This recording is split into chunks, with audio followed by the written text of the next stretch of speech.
विद्यार्थियों, आज का टॉपिक है मुगल शासक औरंगजेब। मुगल शासक औरंगजेब से पहले हमने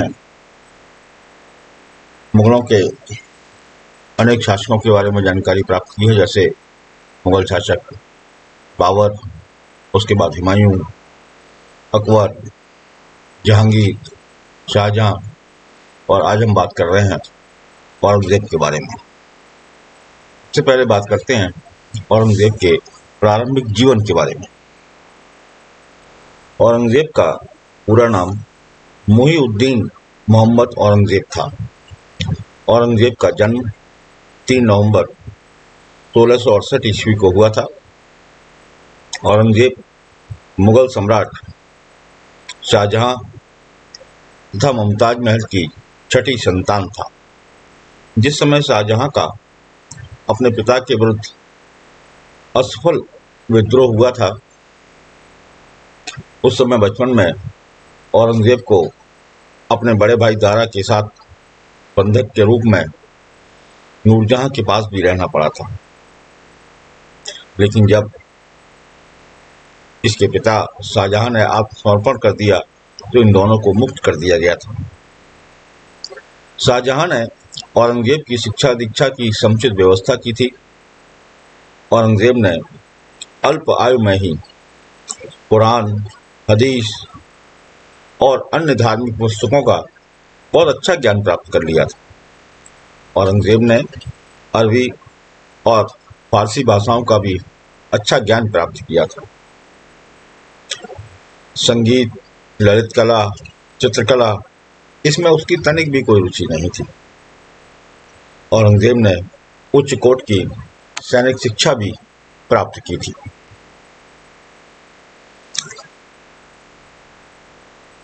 औरंगजेब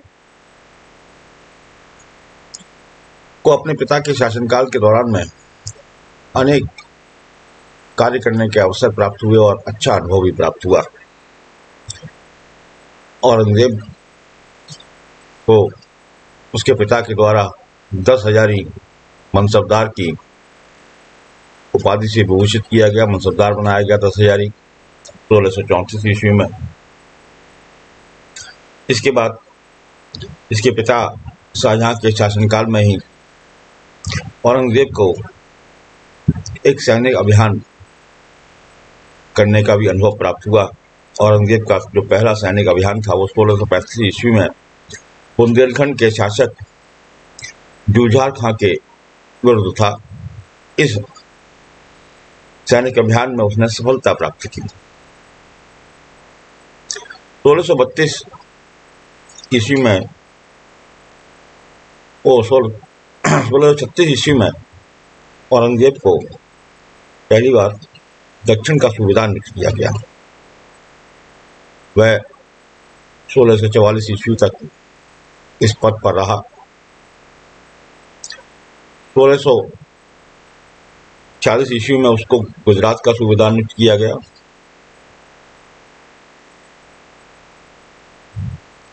तत्पश्चात बल्ख और बदखां पर भी आक्रमण करने के लिए इसको भेजा गया।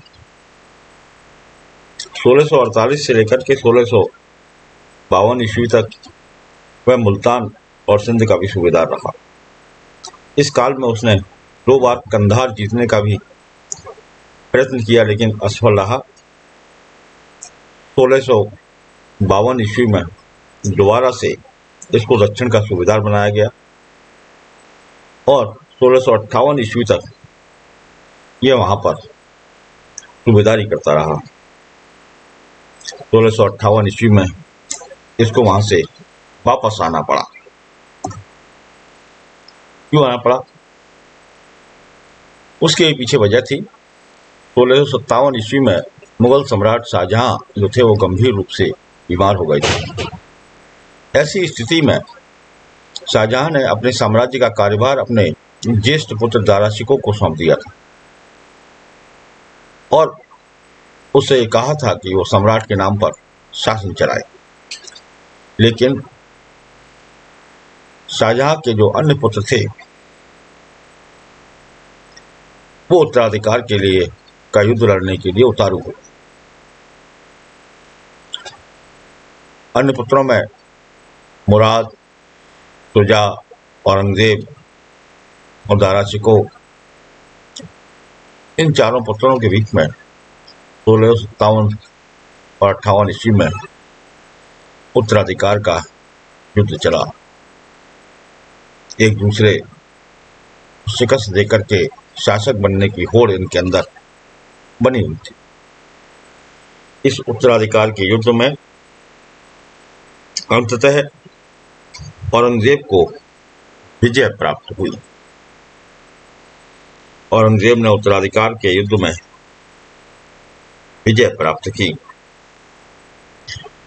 उत्तराधिकार के युद्ध में विजय प्राप्त करने के उपरांत 1658 ईस्वी में औरंगजेब जो था वो मुगल राज सिंहासन पर आसीन हो अपने पिता की जीवित रहते हुए।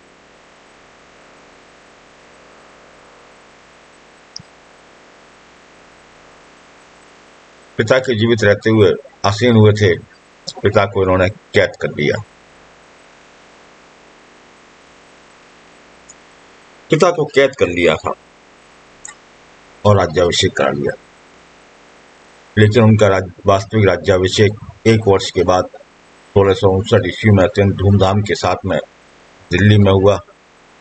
इस अवसर पर उसने अबुल मुजफ्फर मुइनुद्दीन मोहम्मद औरंगजेब बहादुर आलमगीर बादशाह गाजी की उपाधि धारण की।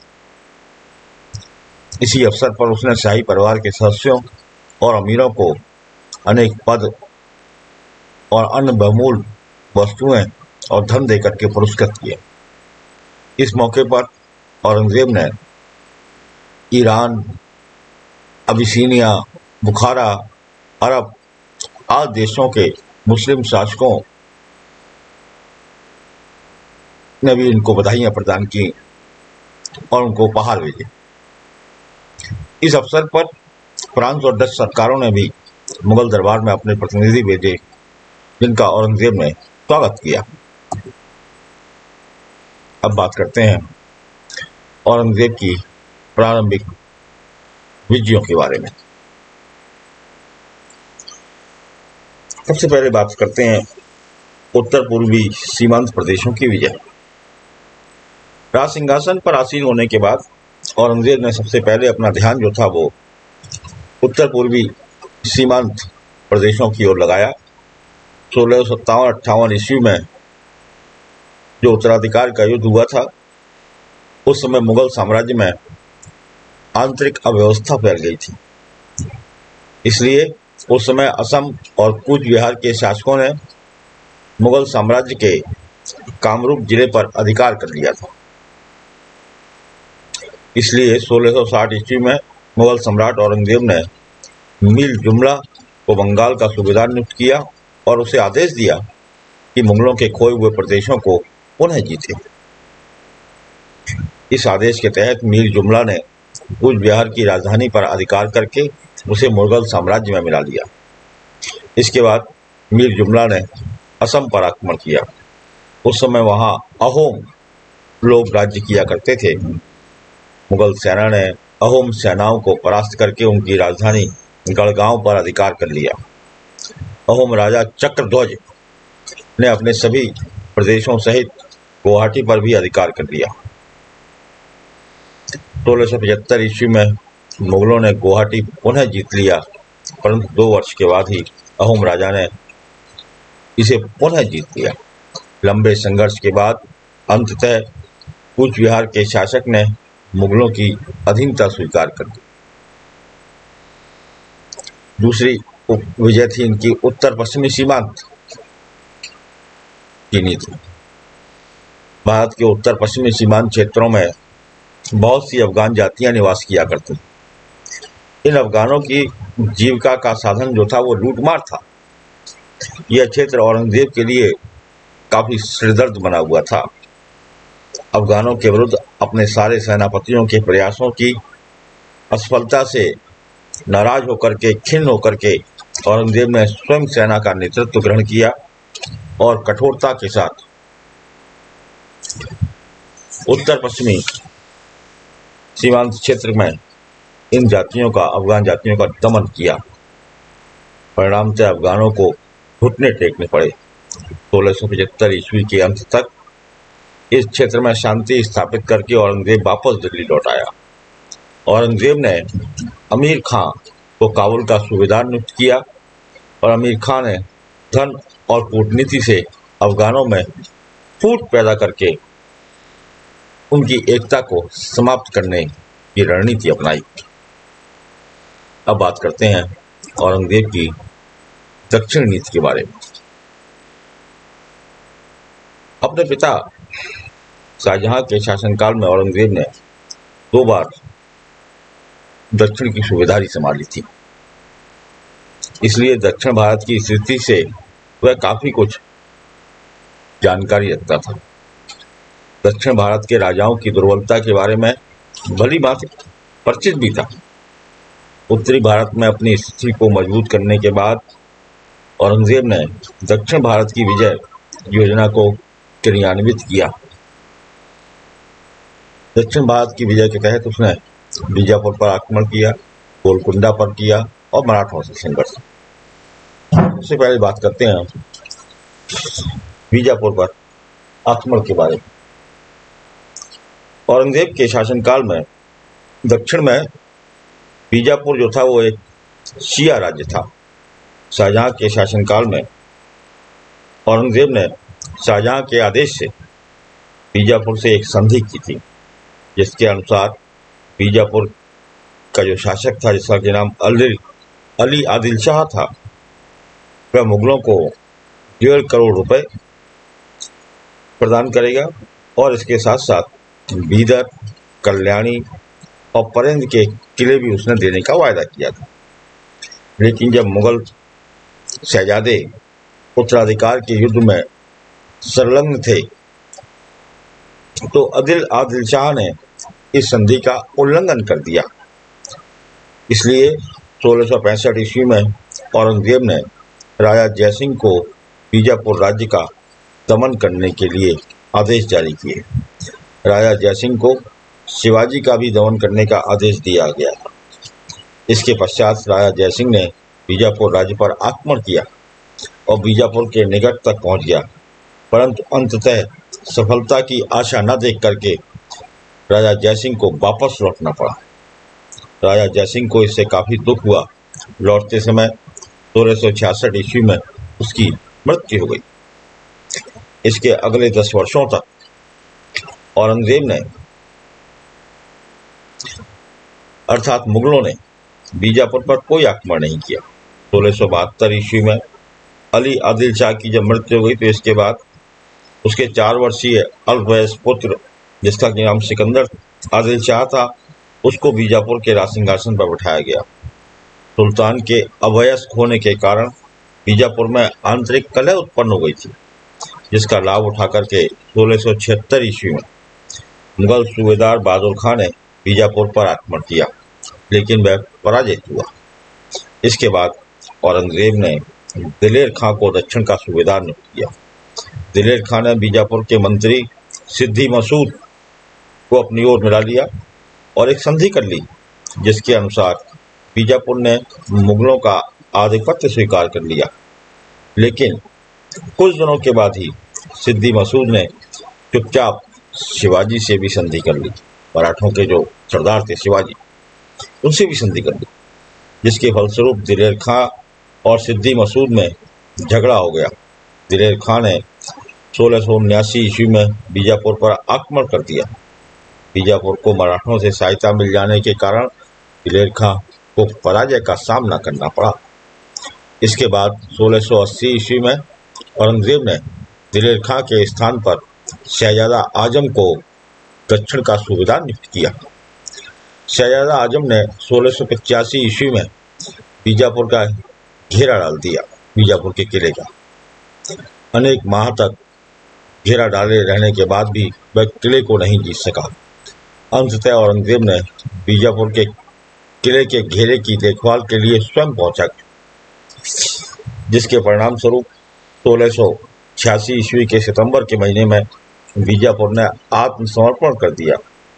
सिकंदर आदिल शाह स्वयं औरंगजेब की सेवा में उपस्थित हो गया।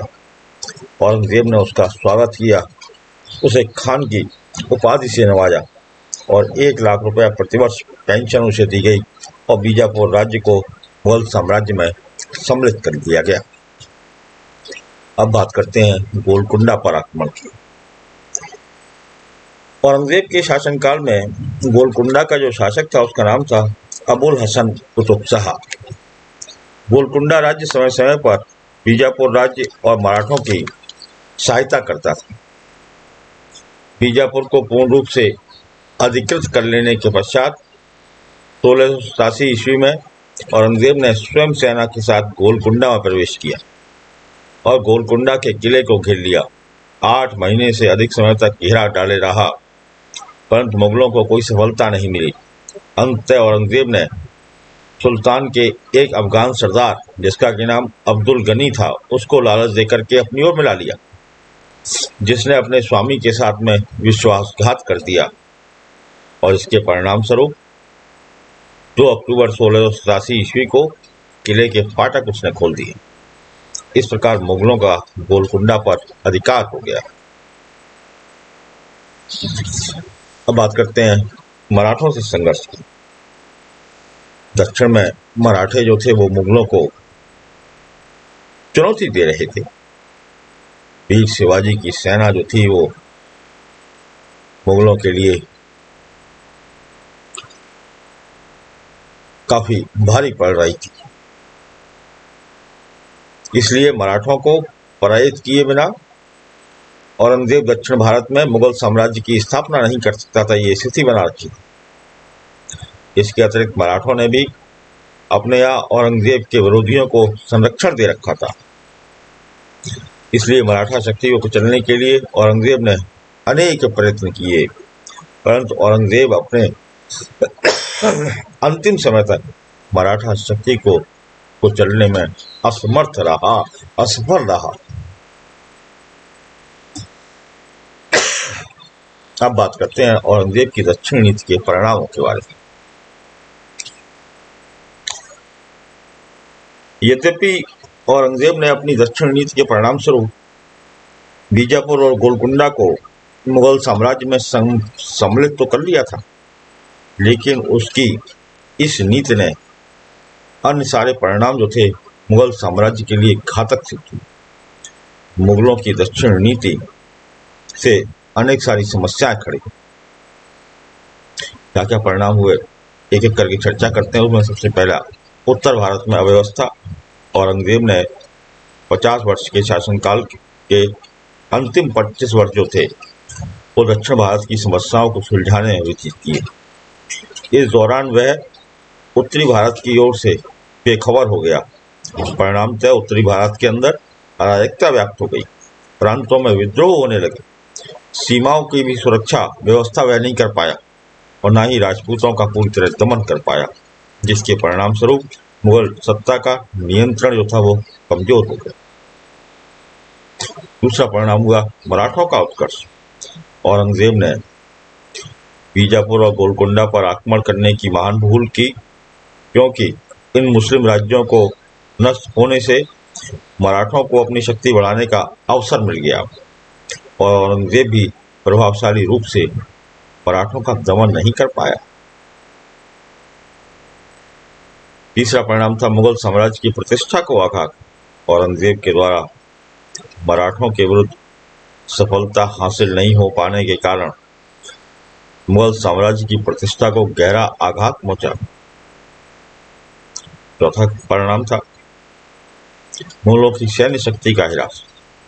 औरंगजेब के दक्षिण के इन युद्धों के कारण मुगलों की सैन्य शक्ति का पूरी तरह से ह्रास हुआ। दक्षिण के युद्धों में असंख्य मुगल सैनिक मारे गए। इसके अतिरिक्त असंख्य मुगल सैनिक युद्धों से जनित महामारियों और रोगों के प्रकोप से काल कलवित हो गए। इससे सेना के अंदर घोर निराशा व्याप्त हुई। आर्थिक हानि।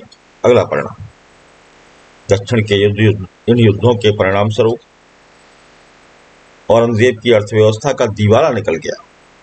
इन युद्धों में अत्यधिक धन बर्बाद हुआ, जिससे मुगल राजकोष जो था लगभग रिक्त हो गया। दक्षिण के निरंतर युद्धों से कृषि और व्यापार को भी बहुत नुकसान उठाना पड़ा, जिसके परिणाम स्वरूप दक्षिण भारत की आर्थिक स्थिति दयनीय हो गई। एक और परिणाम था, वो था मुगल सैनिकों में असंतोष। दक्षिण में जो लंबे युद्ध हुए, उन युद्धों का मुगल सेना पर बहुत विपरीत असर पड़ा। निरंतर युद्धों में संलग्न रहने से मुगल सैनिक काफी ऊब चुके थे। इसके अतिरिक्त शाही राजकोष खाली हो चुका था। इस कारण से उनको समय से वेतन नहीं मिल रहा था। इसके परिणाम स्वरूप सैनिकों के अंदर असंतोष व्याप्त हो गया। उनका उत्साह धीरे धीरे कम होने लगा। इन परिस्थितियों में सेना की जो रण कुशलता थी वह भी कम हो गई। तो इस प्रकार से ये कहा जा सकता है कि औरंगजेब की दक्षिण नीति जो थी वो मुगल साम्राज्य के पतन का कारण भी बनी आगे चलकर के। अब बात करते हैं औरंगजेब की धार्मिक नीति के बारे में। औरंगजेब एक कट्टर सुन्नी मुसलमान था। राज सिंहासन पर आसीन होते ही उसने अपने पूर्वजों की धार्मिक सहिष्णुता की जो नीति थी उसका परित्याग कर दिया और उसके स्थान पर धार्मिक असहिष्णुता की नीति का अनुसरण किया। उसने ऐसे ऐसे काम किए जिससे कि उसकी काफी आलोचना की। इनमें सबसे पहला काम था इस्लाम के नियमों के अनुसार आचरण करना। औरंगजेब स्वयं को पैगंबर का प्रतिनिधि मानता था। उसका यह मानना था कि पैगंबर ने इस संसार में इस्लाम का प्रचार और प्रसार करने के लिए उसे भेजा है। सिंहासन पर आसीन होने के पश्चात औरंगजेब ने इस्लाम को अपने दरबार और अपने साम्राज्य में मूल रूप से प्रतिष्ठापित किया। औरंगजेब ने राज्य में ऐसे कानून प्रतिपादित किए जिससे लोग कुरान में बताए हुए मार्ग का कट्टरता पूर्वक अनुसरण करें। दूसरा काम था हिंदुओं के मंदिरों का विध्वंस। औरंगजेब ने हिंदुओं के अनेक मंदिरों का विध्वंस कराया। उसके शासनकाल में काशी का विश्वनाथ मंदिर, मथुरा का केशवदेव मंदिर, सोमनाथ का मंदिर, उदयपुर, बीजापुर, जोधपुर, कूच बिहार, उज्जैन, महाराष्ट्र आदि स्थानों पर मंदिरों का विध्वंस कराया गया। हिंदुओं पर जजिया कर और अन्य विभेदक कर लगाए गए। धार्मिक नीति के तहत मुगल सम्राट अकबर ने हिंदुओं पर से अपमानजनक जजिया कर को समाप्त कर दिया, लेकिन औरंगजेब ने 1679 ईस्वी में इस जजिया कर को पुनर्जीवित कर दिया। इसके अतिरिक्त औरंगजेब ने हिंदुओं पर व्यापार के क्षेत्र में भी अनेक कर लगाए।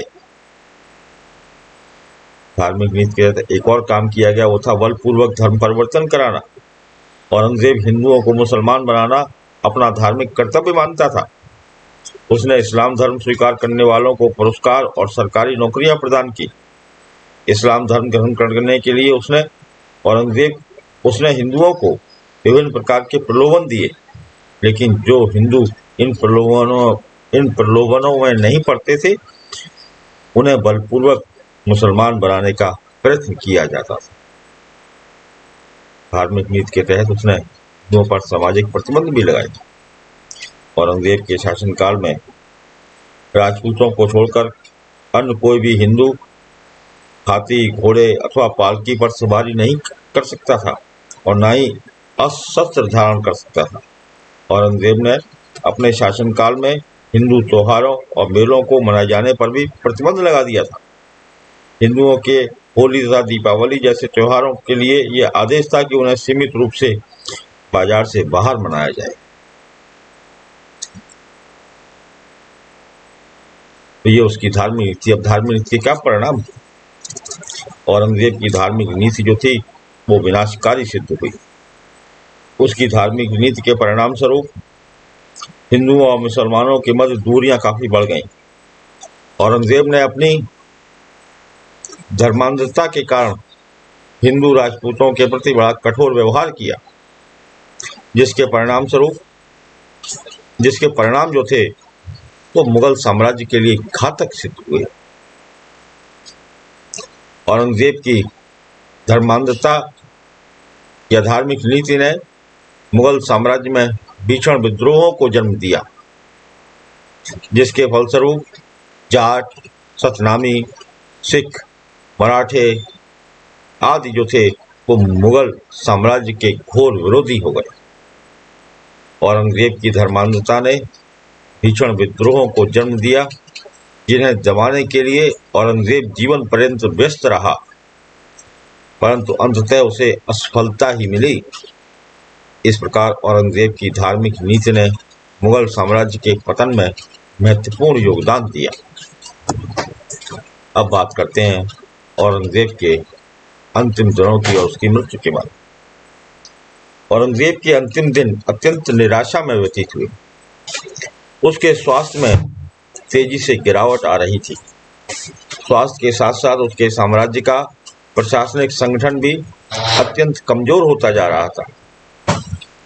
उसके विशाल साम्राज्य को संभालने के लिए उसका कोई भी पुत्र योग्य नहीं था।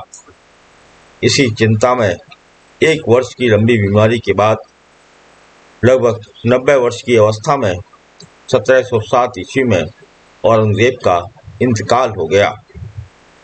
तो ये था औरंगजेब की पूरी कहानी, जिसे हम लोगों ने आज चर्चा की।